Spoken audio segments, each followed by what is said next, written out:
Okay, this is another episode of the Peace Build with Shadow Work, and we have another guest. So, this is about uncovering things that you feel are scattered, things that are getting in the way of your peace in terms of your health, wealth, or relationships. So, when this comes to mind about shadow work, is there anything that comes up for you as of late? Yeah, I'm pretty deep into my own shadow work and Okay, working on uncovering shame and where that lives in me. okay. So things that come up right away around that I've been working a lot with lately are I think that I came to this world with a understanding of relationships that is so outside the box that it makes it hard for me to relate to people whose view of relationships is more boxed. Okay. So that's part of what I've been working on. And then Mm-hmm. just really giving myself the grace to be where I am with that. Mm-hmm. And also just working through layers of jealousy and the fear of aloneness and abandonment, of aging, of Mm-hmm. running out of time for all the things that I've come here to do, Mm-hmm. trying to get the hurry out of my system. Um, yeah, the guilt that I carry as a parent, just feeling like nothing in life is ever truly balanced.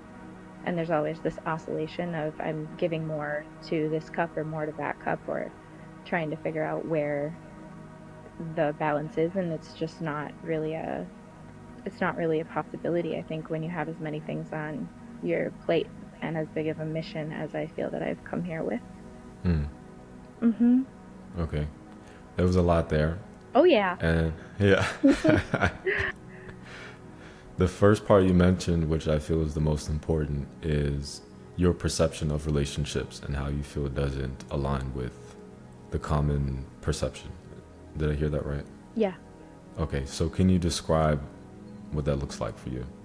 Yeah. So I've always felt like each relationship in my life deserves to be exactly what it is. And I learned a term for that eventually that I'm still not actually that familiar with, called relationship anarchy, Hmm. which is about saying we don't have to call this a this or that. And there's really not just a this or that, but learning that I have life partners that are platonic friends. And that the Mm-hmm. person who is my life partner, I don't necessarily have to relate to them in all of the ways that I've been taught that I have to in that container. Or, just trying to kind of pull out the threads of like, what makes me healthy when I'm in relationship with anybody? And how do I cater more to that instead of giving to the box? Because there's a part of me that's like, oh, well, the container for this relationship says that it needs to look this way. And then Mm-hmm. I ask myself why I'm feeling drained. And I realize that I've been putting my energy into keeping the structure of a container that maybe Mm-hmm. necessarily, doesn't necessarily fit for me. So, Mm-hmm. yeah, just trying to be really honest with myself about what each relationship in my life is and what the highest evolution of that could be. And Mm-hmm. that maybe the highest evolution of a relationship isn't always going to be the romantic partnership, or like, Mm-hmm. as intimacy deepens with someone, it doesn't have to necessarily go that direction. There are other ways Right. that it can look. Right. So what I've observed in relationships is the most important thing is attraction, Mm-hmm. because this is what creates cohesion between you and the other person. So do you know when you're entering into a relationship, are you aware of what you're attracted to about that person, or what about relationships attracts you to begin with? Yeah, I think I always am very aware of that. And I'm noticing that for me, when I dig into attraction, I'm really looking at what does this person stimulate within me that I want to experience more of. Right. So, yeah, and with each person, that's so different. And I think that's kind of where it gets hard for me is I got to a point in my life where I was like, oh, is there something wrong with the fact that I'm attracted to all of my friends? But then learning that that attraction is not always, it's not like it's a sexual attraction. In some cases it is, and in some cases there are friendships that are platonic that do stimulate that life force energy or sexual or erotic energy in me, and I think those are the hardest ones to place because then it becomes about finding a container for that, like reinventing the box, you know? So the dynamic isn't clear. No, and I think that that's kind of that's the double-edged sword because if it was clear, then I would be doing the easy thing. I would be going with the this is what friendship is. This is what it looks like. This is how we do it. We don't ask any questions. We just do it, right? And then I would be missing out on all these benefits that these people have to share with me if I that I only get to experience if I kind of like find alternative ways to experience these people in my life. Yeah. So yeah, there it's not always clear, and I think that a lot of the relationships in my life take a very long time to show me what the box should look like, and then it changes. And so that just makes it challenging, but it also makes it challenging to envision a future where everything feels like it's in place and more organized because it feels like the ground just keeps kind of shifting. The ground of the relationship keeps shifting. It's like the foundation of who I understand myself to be in relationship keeps shifting. Okay. Yeah. Yeah. And this is a problem. I don't know if it's a problem. I don't think it's a problem. I Yeah. think it's a process. Right. But the place where, yeah, and see, I still wouldn't frame it as a problem, but it is something that I have consistently sought more support in. And maybe Okay. the problem has been not necessarily finding that when I'm looking for it and feeling like a lot of energy goes into looking for that so that I don't fall back on these ideas that I inherited around what it means about me to not be fitting neatly into boxes. Right. So you seem very clear about this whole process. I, yeah, I mean, I think like in an overarching way, yes. And then as it unfolds within each relationship, no. Okay. So is the disorder, it happens in communication? Yeah, I think the way that Yeah. I'm right now is that it'll happen where I go, okay, I'm going to try to create a box here for this relationship and I'm going to see if I can work with this other person to do that. And so I'll say what I'm feeling or what I need or what I think I need or kind of what my thoughts are in that moment. And then I don't quite always know how to work with what the other person gives me back because in a lot of situations, I notice that the other person is coming from more of a perspective of the black and white, the it's a this or it's a that, or, like, so I'm working with their instability in this space as well. And perhaps I'm still kind of outsourcing security in that way. Like, I'm looking at, I want this other person to be able to tell me what the box is, and they can't. And so then that's hard. And you're uncomfortable with ambiguity in Yeah, this relationship? that's the Yeah. problem. Yeah. Yeah.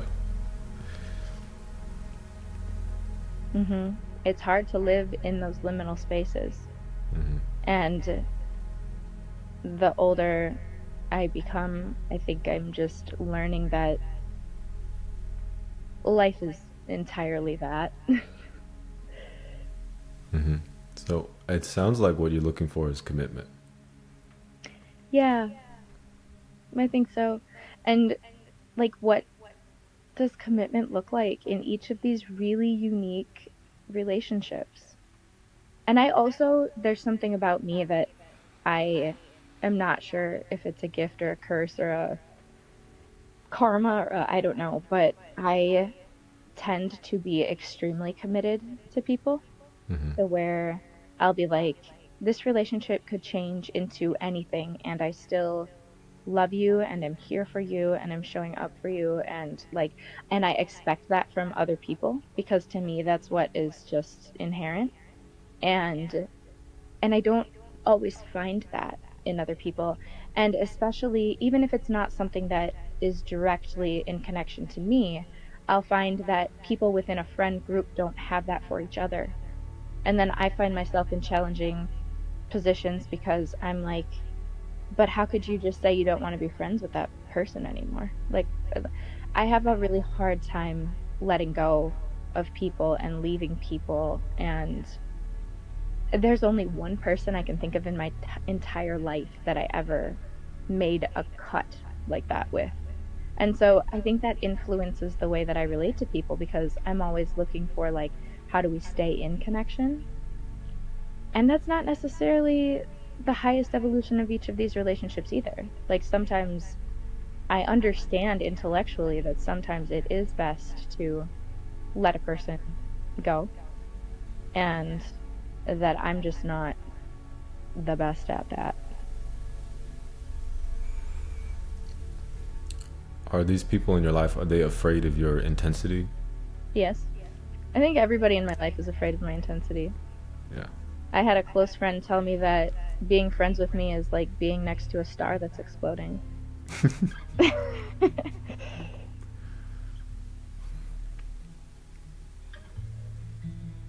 But there are Hey, people who can hang. There are people who do.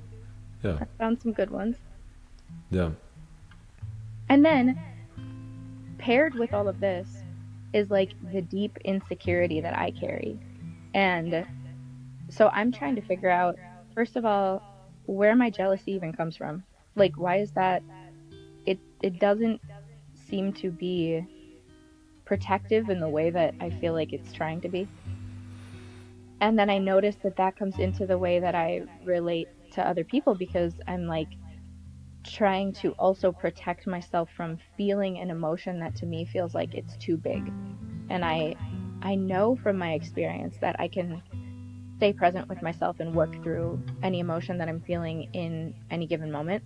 But that one is the one that I'm like, there's just something deep in me that's like, that could kill me. And I know that that's not true, but yet it's still there, and it's still in large part running some aspect of the show.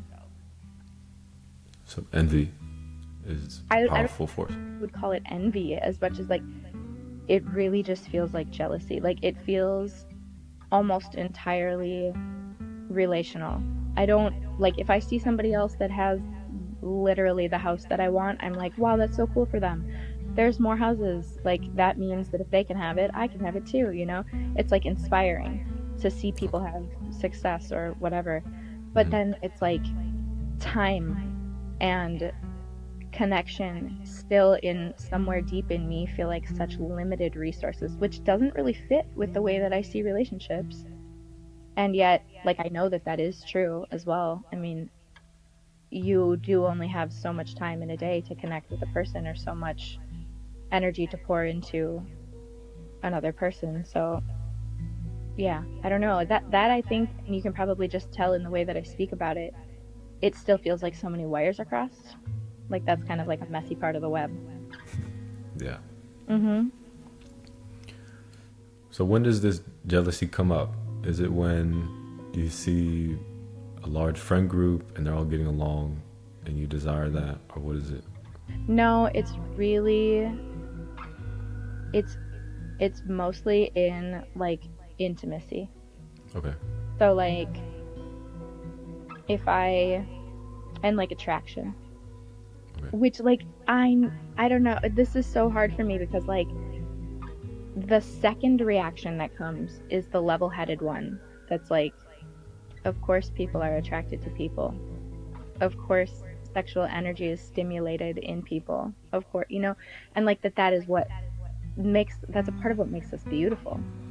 And I've always wanted to have a partnership where I'm able to see what makes my partner beautiful. Like, I have a friend recently, I was just thinking about this yesterday. We were sitting around a bonfire and she said something to me about like some movie star or something. I didn't even know who this person was, but and her eyes just like lit up and she got all like gooey like a little girl, you know. And I was like, that was adorable. Like, I loved seeing you feel whatever you just felt.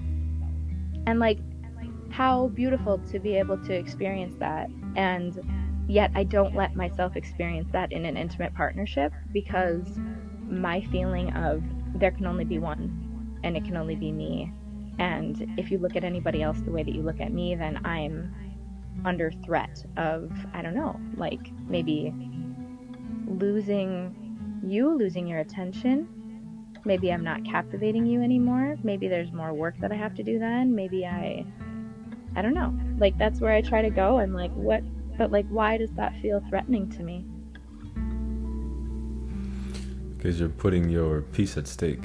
You're putting it in the hands of something that can change. So it's like, maybe it's like a symptom of controlling, like trying to control the peace.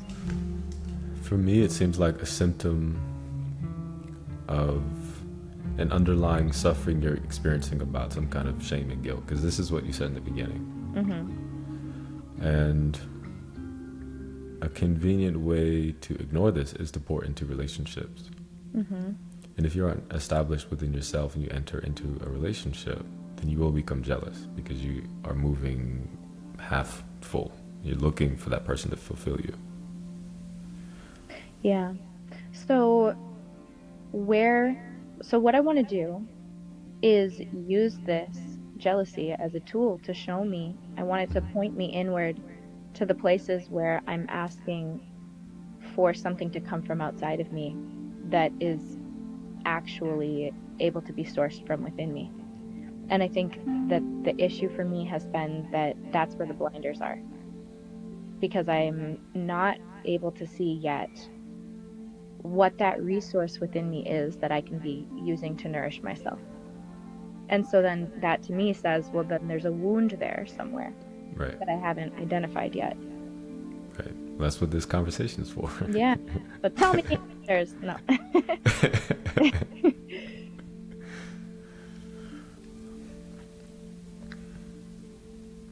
So I know that shame comes from using your creativity in a way that you weren't proud of. Maybe you had caused harm with someone in the past, or maybe someone else who was significant in your life used their creativity to abandon your expression. Maybe it was one of your parents or someone who was taking care of you growing up. And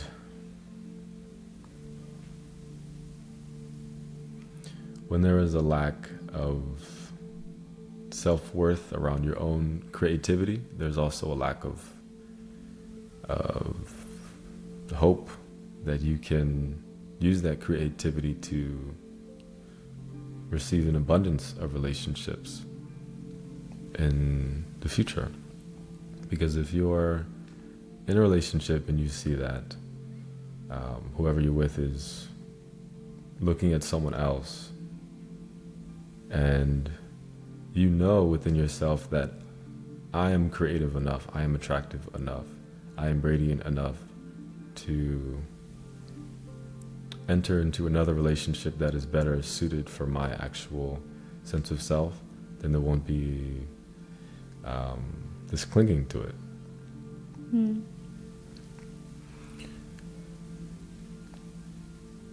I think so. What comes up for me when you say that is that I've always wanted to be in the types of relationships where exiting is not the first thing that comes to mind. Like that, where I can stay with the challenges of being with someone else who is also going through what I'm going through as far as learning how to navigate these relational boxes. And that's hard because I feel like I'm so complex as a person, and that it takes a really big, for lack of a better word, like container to hold that.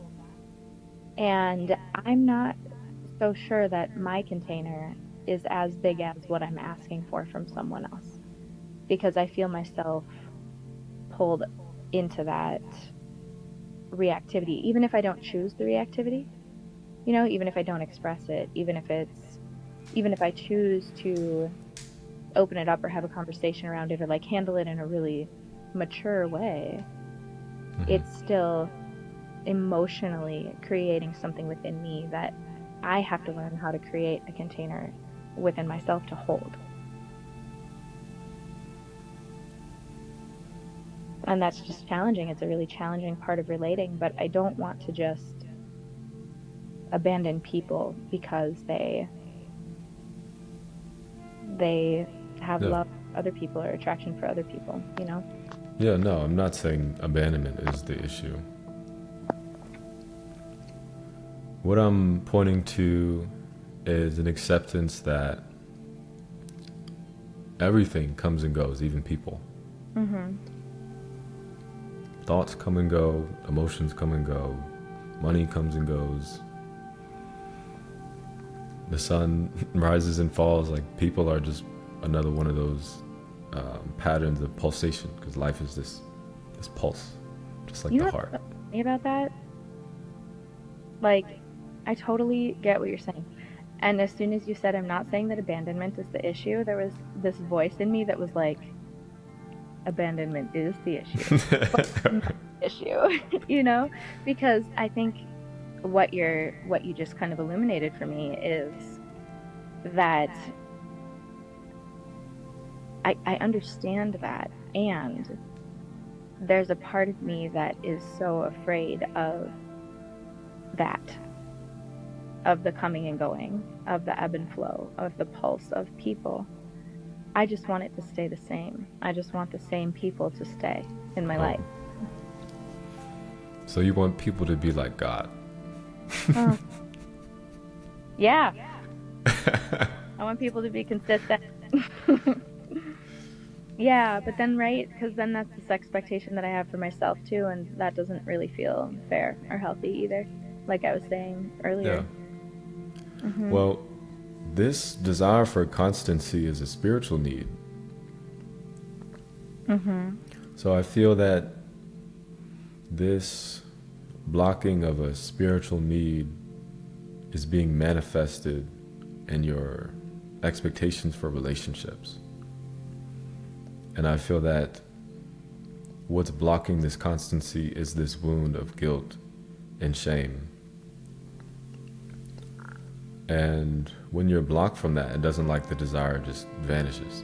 It has to move into some other realm of life. Yeah. So it kind of shape shifts to ask me to be able to work with it in whatever form I'm going to be able to see it.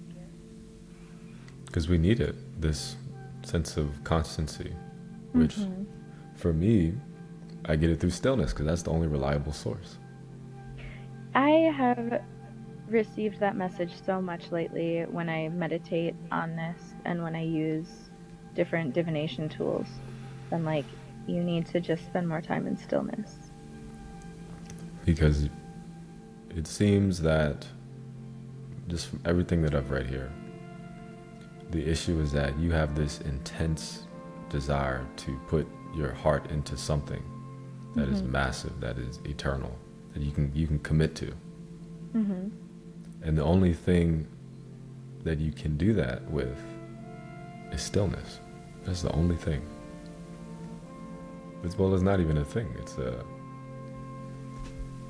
Is an infinite container. I mean, that's the best way for me to use language around it.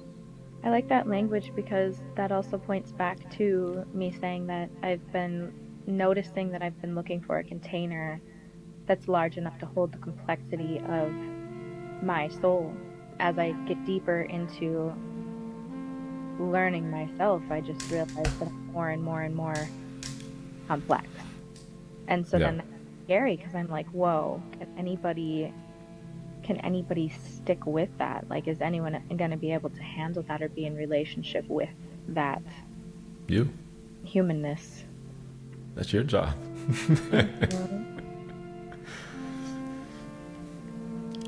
And I think that also is a part of my unraveling the perfectionism and allowing myself to show up as human and as unfinished and messy as I am in relationships. Yeah, and that's all right, because relationships is a process of refinement of the mind and the emotions. But what is able to even allow that process is something that's already complete, which is that awareness, the stillness. So if you bring more of that into your relationships, you'll find that you'll be able to wrap your heart and your mind around the complexities that exist, because you already know there's something within yourself that is done and complete. So you can go into something full. So, can you give examples of what it looks like, or just more words, to bring stillness into a relationship?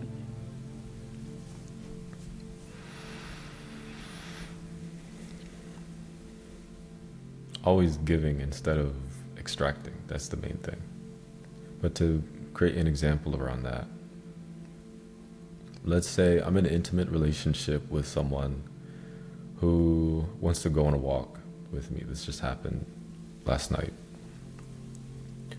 And as she's talking, I don't have a desire to contort her opinion about whatever she's talking about. Though I can see in my mind that I don't agree with everything she's saying, I'm watching this process, but I'm not getting in the way of what she's saying. There's no resistance.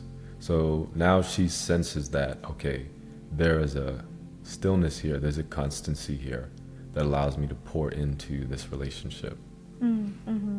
So in this point in time, I am acting as the safety net for her emotions. It doesn't matter what she says.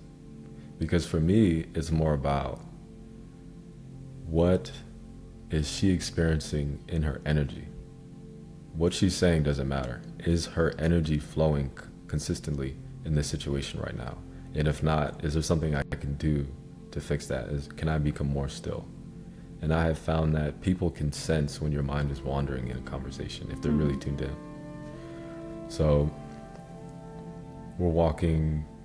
I'm having a great time, because although I don't agree with what she's saying, I enjoy the fact that I'm just hearing her voice, without obstruction. And then when I sense that she's finished, because I trust that she's respectful enough to finish at a reasonable time, she's not just talking at me. When I sense that she is done, I pause and I reflect on what was just heard.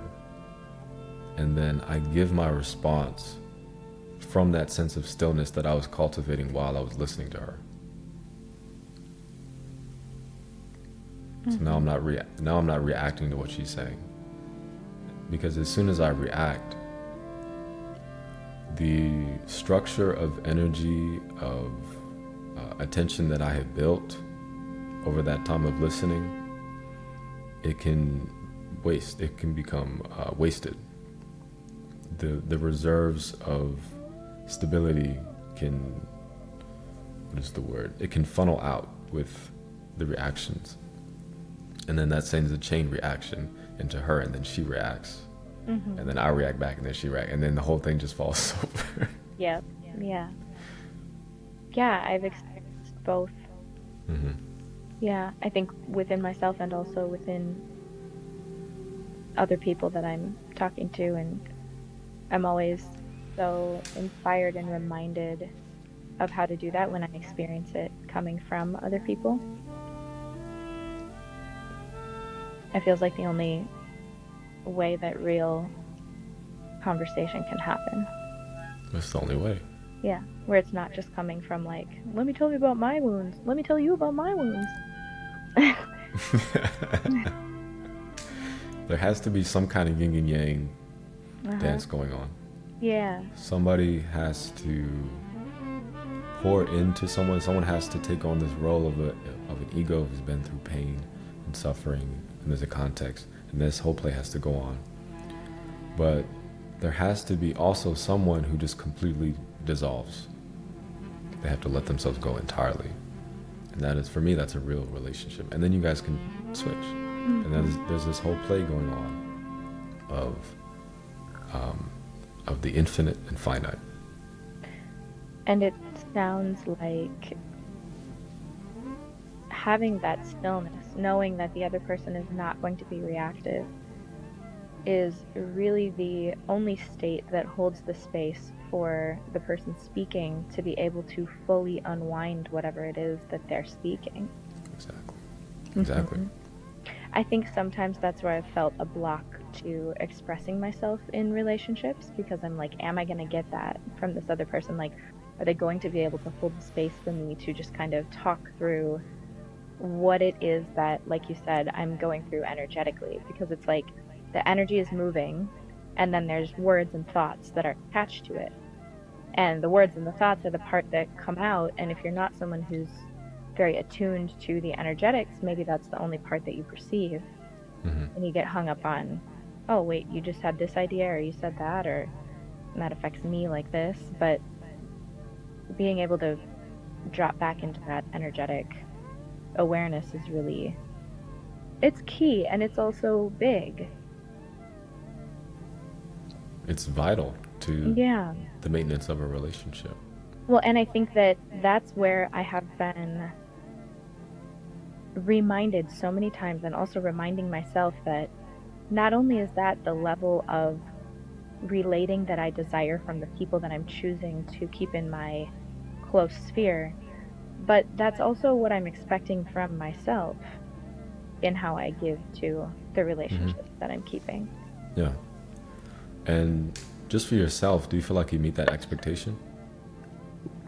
Yeah, I do, and I haven't always, but within the last maybe 6 months, there have been so many times that I have been triggered by whatever the words are that the person is saying, and had the opportunity to choose to drop into the more expanded awareness of things. So I have seen that consistently from myself. But I think that there's still something there that is afraid that I can't always do that. Or that if there was a moment that I wasn't able to do that, it would create that chain reaction that's then harder to manage, because I don't want to do that. I don't want to give anyone that I love my own stuff to handle just because they're telling me something that's true for them.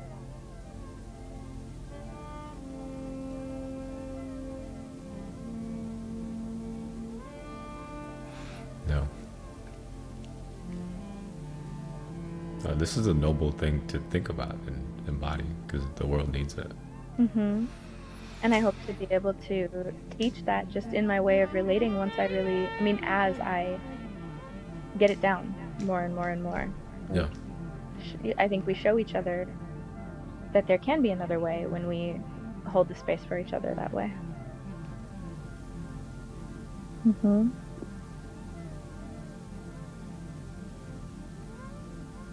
Yeah. So what do you feel like would be preventing you from being able to do that on a consistent basis? There's this sense of being threatened, or having something that is dear to me threatened. And that's, if anything is triggered, like, that's what it is. And I go, wait, you just said this. I need to understand what that means and where it's coming from, and like neutralize the threat. Because what you just said could potentially mean that I will not continue to hold the position that I currently hold in your life. And that's where I feel the trigger come up. And that's why I call it jealousy. Okay. Okay, I think things are coming full circle now. Mm-hmm.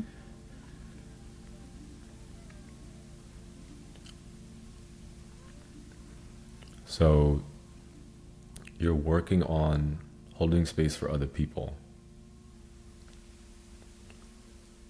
But when you do this, you open yourself up to being vulnerable and being at risk of being hurt. Mm-hmm. And then as a result of that, you will retract your commitment, but that's what you don't want to do. Yeah. Yeah. And I can see too how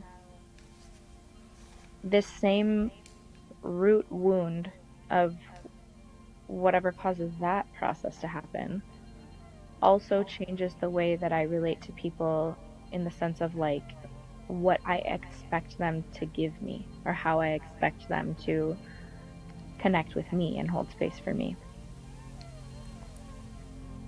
or how I don't expect them to. Mm-hmm. It's both. This is complex. Mm. Yes.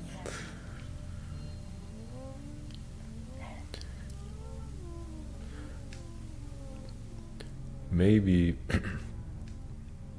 maybe it is an issue with discernment of choosing the right people to commit to begin with. That's very possible. Because if you chose the right people, if you discern their character before you even engage with them, before you decide to make that commitment, then there won't necessarily be a fear of them doing something that would cause you to retract the commitment, because it was based out of respect Mm-hmm. and mutual understanding. And this is where I think it to the wound, because my discernment has shown itself to be strong with the Mm-hmm. people that I'm choosing to connect with. Mm-hmm. And I go, why would I think that this person is, going to create harm in some way, when they've never shown that that's something that they do, and they show me how they value me, and we connect in these ways that are healthy, and Mm-hmm. etc. And then there's still just this deeper fear there. And I do feel it as a fear of abandonment. And I try to kind of walk backward into my childhood, and sometimes even further, just to see, like, is there a place that this comes from that I can bring love to, Yeah. so that I'm not carrying this wound with me into all these relationships and asking these people to keep nursing my wound. Okay. So the furthest place we can backtrack to in this lifetime would be the parents that we were born to. Mm-hmm. So was there any issue with your parents abandoning you? Maybe if not physically, was it emotionally? Yeah, there was a lot there. So what happened? What comes to mind? Well, it's different for each parent, but for my mother, I can see now as an adult that she had a very difficult time staying present with what was coming up for her. Whether that was, dealing with the fact that one of her parents was dying, or that someone else in the family was going through addiction, or that she was being stretched in too many directions, or struggling with finances, or like, she escaped her emotions in order to maintain her responsibilities. And in her escaping her own emotions, she also left me, because then she wasn't able to be there to connect with me emotionally and be emotionally present for me. Right. Mm-hmm. And I've actually traced that back further than her and walked down her lineage to kind of follow that wound, which has been really helpful, but it still hasn't integrated it fully. And then I think the other big part of it for me is that when my parents let's say it differently. When I was a young teen and really needed like the model of what healthy relating looked like, that's when my parents' relationship just completely disintegrated. Like it went into nothingness before it came back into somethingness with like a new way of them being able to relate to each other, which took many, many years. It's like still ongoing. But at that time, they both checked out in certain ways and got involved with other people, and they just didn't have that presence with me that I needed at that age. And I think that happens a lot with parents, like thinking that kids get to be young teens and then they're kind of like fully baked, and they're just not. And so I experienced that as a young teen, and also experienced the pain of feeling like my dad abandoned me, even though as an adult I know that's not what happened. But as a child, I think when one parent leaves the home, it really feels that way. Even if they've got another home, you know, they make it nice for you, they still want to spend time with you, all that stuff. There's still a sense of like this person was ripped away from the nucleus. Yeah. Yeah. So you may have gotten the subconscious message that love is about stretching out to people who are moving in the opposite direction.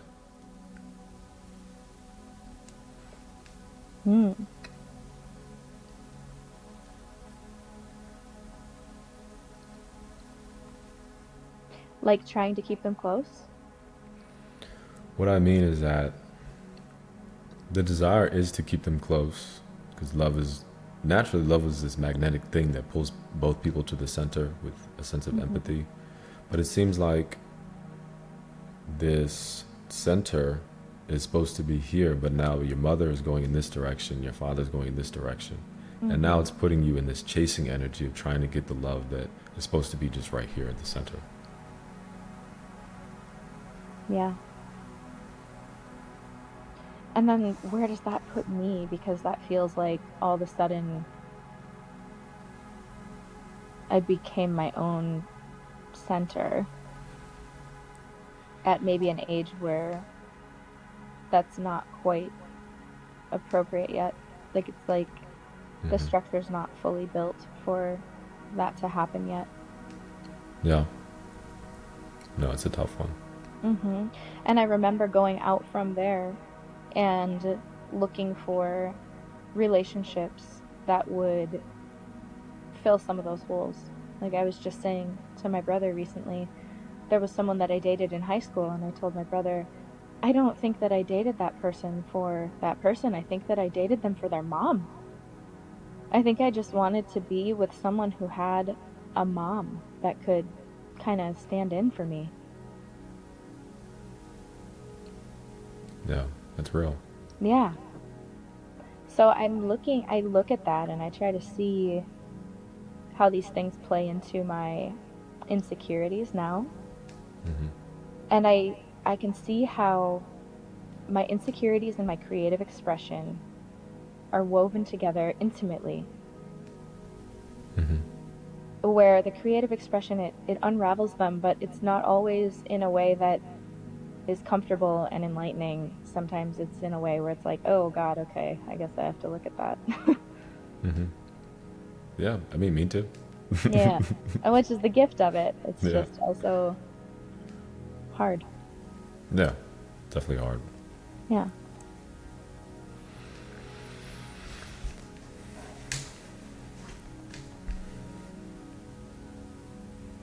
Well, there's no easy fix for No. this. Yeah. No. But it's important to understand the story that's going on here. And I feel that this is a story of outsourcing love and security, because this is what you saw growing up. You know? Yeah. That resonates. I just am so excited for the version of me that is able to access that within herself consistently. And I do in so many ways and in Mm-hmm. so many times. And I think at this point, I'm almost working with the fear of not doing that Yeah. more than the actuality of not doing that. Mm-hmm. Like the fear of continuing a pattern rather than actually continuing the pattern. It's a weird place to be. It's like kind of that feeling of where death and birth are two sides of the same coin. Mm-hmm. Yeah. So you're at a threshold. Yeah. And I don't Yeah. think that it's any coincidence, of course, to be having conversations like this around that threshold, Mm-hmm. because it does help bring clarity to the story, like you said. And I'm a storyteller. I want to know how to tell my own stories, Yeah. really to myself. Yeah. So I think a good practice would be anytime you have this desire to outsource something you feel like you need in this moment as it relates to your emotions, then you notice it and you remember that you're already a complete human being in this moment. The continual remembrance of that is pulling this muscle of wholeness every time. And the more you do that, the more clear the actual picture becomes. That doesn't have to do with the trauma, but what has to do with your actual existence as a whole human being. And anytime you don't do it, anytime you feel emotionally scattered, and then you reach for something, you make a note of it. You make a list that, okay, at this moment, I reached for Instagram, not because I wanted to solve some problem, but just because my emotions were unsteady, and I reached for that. You could do this with food, relationships, clothes, just anything you feel like you need to consume to bring you back into balance. You just make a note, make an audit, and then you go throughout the day. You do this for a week, and now you have a whole list of things that are taking you off your center. And now the next time that comes up, you can say, aha, I see it this time, so now I'm prepared. And this will gradually transform you into that person that you want to become, which seems to be, after this conversation, is not outsourcing emotional stability. Yeah, that sounds like a great practice. And a question that came up for me that I ended up answering by the time you finished was, how do I know if something that I'm reaching for is to cope or to actually support me in coming back to that center? And I was thinking of the difference, like for me, between tea and coffee. Yeah. Like, I know that if I reach for coffee, that is not going to be helpful. Right. But if I reach for tea, that's something that actually does help center me. And in either case, I may be reaching for something, but in one, it's ineffective, and in the other, it's like self-care, because it's reaching for something that actually supports bringing me back to stability. Yeah. Anything that brings you back, that's the key. And anything that takes you away it's not it. No matter how good it might feel in that split-second moment of that instant gratification, it's just an illusion. It doesn't really help. Yeah.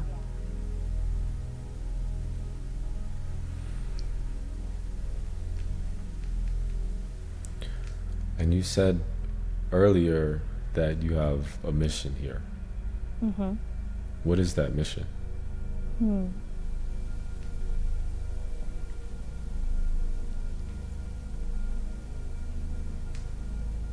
I have a mission in being here to show people another way of relating to the earth and each other and our stories, so that we can remember our power.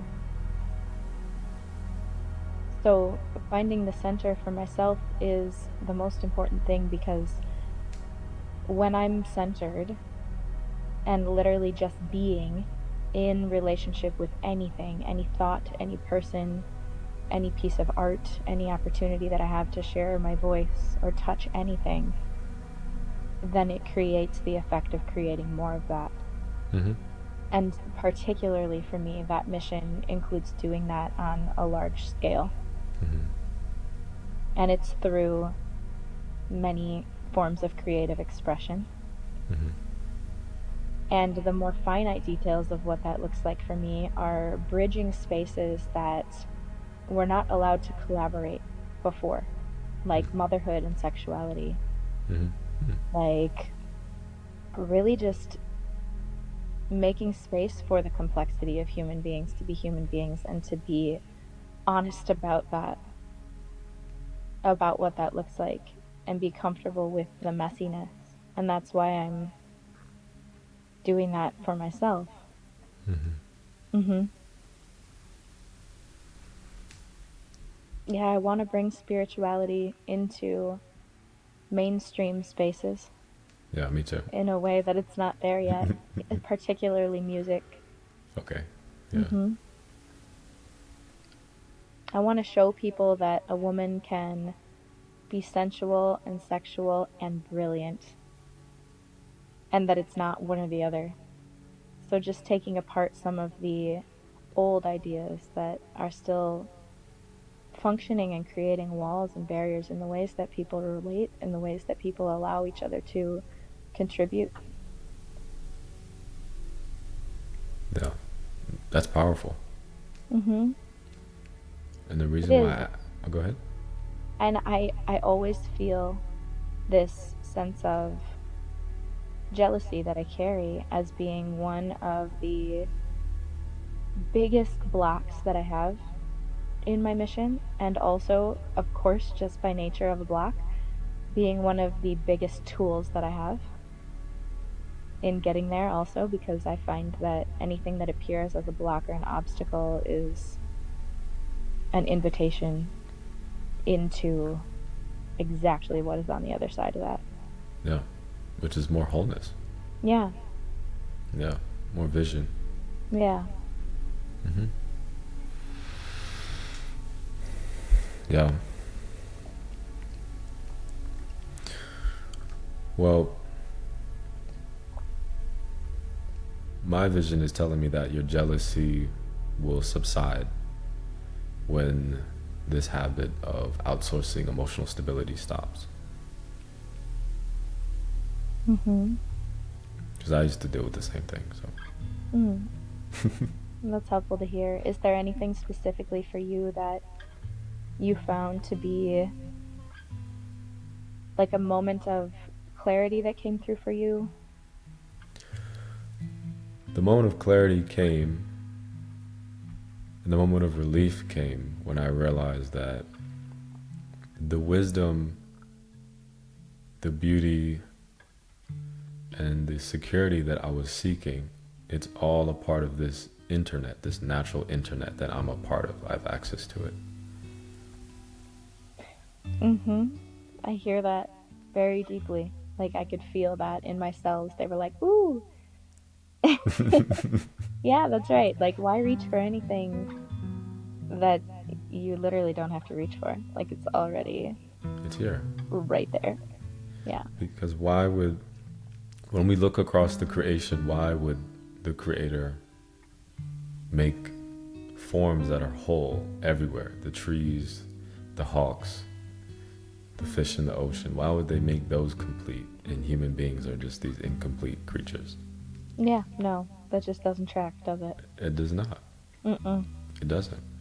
And then I think that's where I go, okay, well then there's just this little bit of wound healing that has to happen for me, because knowing that, my inner protector goes, but that person could still leave you. But there's still the fear of, yes, and who are you when you're left alone? Exactly. Yeah. Exactly. The stimulant of that person could leave, but the resonance that you feel in solitude will never leave. Mm-hmm. And that's what you can depend on. It's never going away. It's more consistent, it's more powerful, in my experience at least. It is way more reliable than anything I can see on the outside, because everything outside is changing all the time. In my experience, at my core, I'm the only thing that isn't changing. Mm-hmm. So this must mean that the way life is set up is I have to be self-reliant in this way. And if I'm not, now I'm looking for that fullness. And now I have to extract, and now I have to create stories. And that's Now just making loops, like, Yeah. of extra energy expenditure. Because you always end up back where you started. Mm-hmm. You just did a lot more work to get there. Yeah. And I still do this. Like yesterday, I was editing one of these videos that I was shooting. And there was something that was like tiny that was off. And I was searching for hours. I just wanted to solve this little problem. And I spent hours doing it. And then I ended up just accepting the fact that it's not a big deal. The substance is really what matters. Mm-hmm. So this, for all of us, is the work of refinement, of continually remembering that what we need, what we really need, is right here. Maybe things that we want are all over the place. Mm-hmm. But what we need is clear as day. The question is, do we have the clarity to be able to see it? Have we cleaned ourselves out enough to be able to see that there is a finished piece that's right in front of us? Mm-hmm. Yeah. And I think, too, the last piece of this for me, the way that it presents as a fear, is that I am just inherently too complicated to exist without harming other people. And I think that that's something that I'm really working on, is like letting the people that I'm in relationship with tell me that being close to me is worth it to them, and that they're not afraid that the way that I think about things, or the way that I experiment in my life, or the way that I just exist is going to hurt them. I really have always carried a fear, as long as I can remember, into childhood, about just not wanting to harm anyone else with myself, with me being who I am. Do you feel like you're harmful? No. No. I don't think you are In fact, either. like, almost hyper careful to not create harm, which can sometimes be self-harm. I was just going to say, I feel there is a sense to overcompensate to keep people there. Yes, right. It's like, yeah, just trying to make sure that I am palatable so that people won't leave. Because I think there's an aspect of that too that says, well, I don't trust that this person can handle within themselves what could come up from being close to me. Like, what if I accidentally stimulate something in them that they don't know how to handle or process yet? And so then to them, that's a hurt. And I don't want to make anybody feel anything that they're not ready to feel, or ask anyone to deal with anything that they're not ready to deal with, or that maybe their way of dealing with it could even be harmful to me. So it's always been easier to stay smaller and quieter in connection with people. And that's just really not working for me at this time in my life. You're suppressing yourself. Yeah. And that doesn't feel good, because then I'm like, what's wrong with this relationship? It's like, well, let's start with the glaringly obvious piece. I think it's important to recognize that everything is a part of nature, even psychological structures, even people are a force of nature. Mm-hmm. And when we look out in nature, we can see that there's weather that we think is not good for us, like thunder, like rain, like environments that are too hot, anything. But they come anyway, and the weather's not asking us. Would these human beings like it today if it rained? It just rains. And then we have to adjust. And as we adjust, we develop a deeper relationship with life. Maybe not with society, but with the life that contains the society to begin with. And when we spend so much time in cities, we forget that we too are like the weather.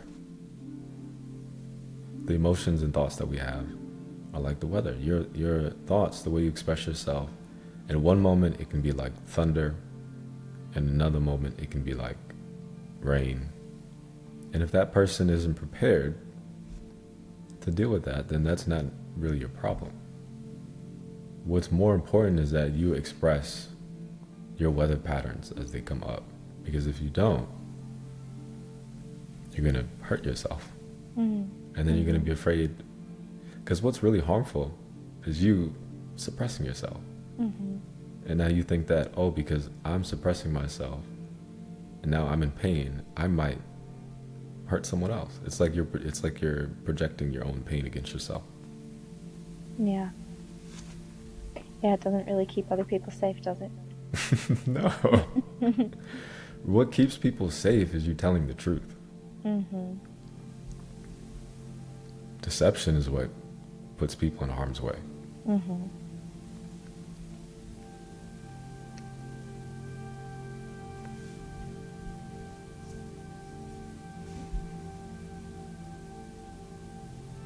It's beautiful reflection.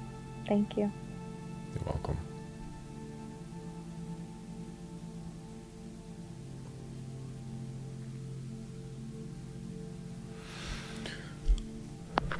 Okay, we are coming up on an hour. This has been a great conversation. Yes, thank you so much. It has. Yeah. Do you feel that there was a shift in this talk? Yes, I do. I feel like I heard some things that I needed to hear from another voice. Yeah. Good. Cool. That feels good. I appreciate you. I appreciate you for being willing to be on the show and even reach out to me. Yeah. And just being vulnerable enough to really work through things that really matter to you. Yeah. And, and trusting me with being able to hold space for it and provide some kind of clarity. Yeah, you're welcome. And I do have such a strong sense of intuition to know, like, when the right people come up or the right situations. And yeah, I like to follow that. Same. No, when I saw your picture and I saw the things you were posting, I was like, this is going to be a great conversation. I already know it. Good. I'm glad. Yeah. So there was resonance there already. Definitely. Yeah. That's right. And I just found your account because a friend of mine had sent me one of your posts, and this friend of mine actually sends me like 3 to 4 posts a day, and I don't listen to all of them. But I happen to listen to that one, so. Yeah. Cool. Which one was it? I wouldn't know how to identify it. I'm trying to remember, what were you talking about? I'll have to look and send it back to you. But when I listened to it, I was like, yes, I haven't heard anyone say this in exactly this way before. And the way that you were speaking slowly is a relief to me. That creates, like you were talking about, a sense of stillness. And I'm not a fan of the say it as fast as you possibly can because people only have a 10-second attention span. I'm not doing that. Nah, let's change that a little bit. Yeah, I'm not doing that. Yeah. I think I tried to do that for a little bit, and then I realized that this is taking me out of my rhythm. Yeah. And then when I got taken out of my rhythm, I got taken away from a certain thread of wisdom. Those are connected. Very real. Yeah. And there's nothing wrong with asking people to just listen. Yeah. Yeah. Just listen. And if it's something that you feel is valuable enough for you to take 3 to 4 minutes of your time to potentially change something within you, then Right. that's great. Yeah. Yeah. I make messages for people who will hear it and not Yeah. for people who don't. Absolutely. And that's like what we were talking about earlier. You're not having to expend extra energy to try to reach people that you were never meant to reach. No. Why am I doing that? Mm-hmm. Big learning curves there too for me. My TikTok is all more like, some of them are short, but like long form speaking videos. Yeah. Not quite the same as what my Instagram is. So also having to learn that. Yeah. Mm-hmm. What made me really comfortable with this is recognizing that society works like the ecosystem, and that there are certain niches of animals that spend time together because they help each other survive, like symbiotic relationships. Yeah. And then when I realized what is my position within this society, what niche do I operate in, now I don't have this sense of insecurity about having mass appeal. Mm-hmm. I just want to appeal to this one niche that I'm contributing to. Yeah, I like that. And I also love, like, one of the things that really resonates with me about the way that you speak and see things is that, like me, you see things in terms of the larger patterns and systems of nature. And that's the way that my mind and heart understand being here. Me too. Yeah. So that's helpful it's always helpful to find people that speak the same language, and then it's really worth it. I'm glad. Thank you. That means a Yeah. lot. You're welcome. Yeah. There's no other way for me to even think. Yeah. I've tried to take on other patterns of thought, and they just exhausted me. And then I just was like, I don't care. No. Yeah. Whoever hears it is gonna hear it. I don't care. And it's beautiful to see too how that can extend so far beyond the limitations of like bro marketing, you know? Like you don't even have to do that because spirit is working behind the scenes on the behalf of your words and your message. That's it. Yeah. That's it. I'm just a messenger, a channel. Yep. And even when I get into business, I don't want that to change. Yeah. Totally. Okay, I think this is a great place to stop. Sounds good. Cool. All right. Well, meet you. All right, you too. Again. Yeah. Yeah. Will you let me know when you post this? I will. I'll let you know. Cool. I appreciate it. All right. Have a good day. You too. Bye. Peace. Okay. Another great conversation here at the Peace Belt.